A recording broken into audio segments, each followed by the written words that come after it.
He's a three-time champion, member of the reigning defending two-time NBA champion, Golden State Warriors all-star forward Draymond Green is with me right now. What's going on, Draymond? How are you, sir? I'm great. How about yourself? I'm doing wonderful. I'm very interested in you guys because this might be the most interest I've had in an NBA season in years because I actually believe that y'all might have a little bit more competition this year than in recent memory. How are you feeling about this upcoming NBA season?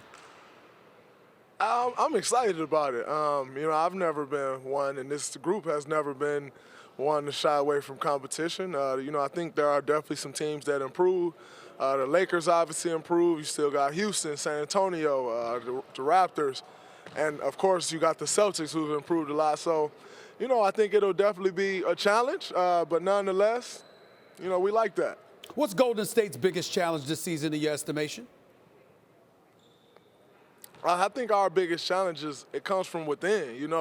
Us continuing to get better each and every day. When DeMarcus comes back, incorporating DeMarcus into the offense, I like that challenge for us. It's similar to when KD came here. Everyone always say, oh, they got this guy that like they won. And, for us, it's not that easy. Like, it's hard to incorporate 30 points into an offense, 26 points a game into an offense. It's not that easy. And so I'm looking forward to that challenge more than any of them. You guys won the last two NBA championships, 3 of the last 4. Each time you've beaten LeBron James and his Cleveland Cavaliers. Obviously, you two get along. You're friends. What have you said to him, or what has he said to you about being a member of the Los Angeles Lakers and in the Western Conference, obviously hell-bent intent on standing in you guys' way?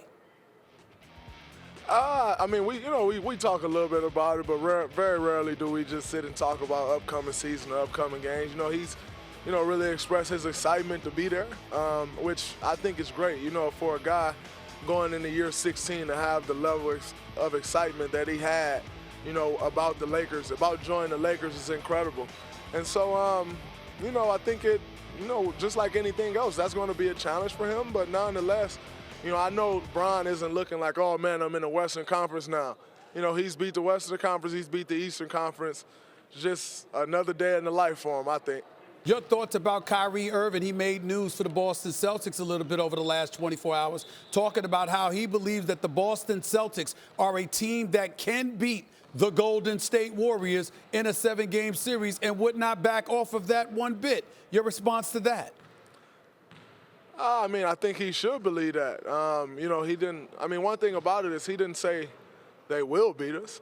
He said they can beat us. And, as a leader of that team, he should say that. And I think he should relay that message to his guys. You have to, force your guys to believe if you're going to achieve anything. And so I respect him saying that. And obviously Kyrie is a guy who's proven he can win a championship. He's proven he's going to step up in the big moments. So I expect nothing less. I don't expect him to shy away from that.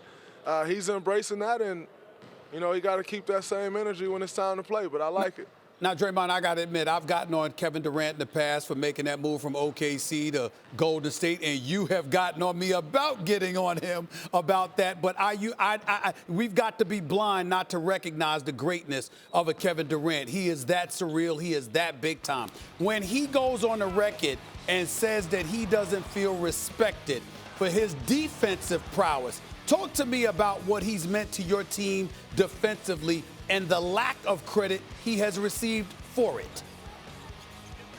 I actually saw that last night. I think K is a great defender, and I know he's helped elevate our defense as a whole. Especially, you look at the first 45 games of last year, he was hands-down Defensive Player of the Year, then all of a sudden he wasn't, mentioned, which was crazy to me. But, I think K is, a great defender. Anybody he's been asked to challenge since he's been here, he's been asked to defend. He's shown that he's capable of doing that.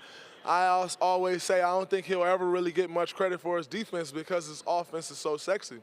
And if you look at today's game, everyone loves offense. And so if he's that good at that, as great as he is, it's always going to take the cake. I think it takes real basketball minds to actually dive into it and be able to pay attention to that side of the floor as opposed to watching one side for him. But I don't think he get the credit he deserves on that end of the floor. I know he's a great defender, and he's shown that since he's been here for sure. Speaking of lack of appreciation, one could easily personalize it and point it in your direction. You average 7 assists as a forward, 11, 7, and 7 overall. You're widely recognized as, one of the, if not the cerebral guy for the Golden State Warriors. A lot of people say they wouldn't have won these championships without you, but because of Kevin Durant, Steph Curry, Klay Thompson, you don't hear nearly as much about Draymond Green. What is it about your game that you don't believe people recognize or appreciate nearly as much as they should? I mean, well, I think, once again, those guys put the points up and I do all the other stuff. It's hard for people to just recognize that. And saying that, I think, we all complement each other's games well. There's going to be games where I come out and take, sometimes 3 or 4 shots. And, I think that's just not sexy. And if you really don't know the game of basketball, then, it can kind of go under the radar. But nonetheless, I've gotten my fair share of credit. I'm not one to, sit back and say, oh, man, I deserve more of this, I deserve more of that. I don't really care about that stuff. I care about winning, being the best me I can be to help this team out.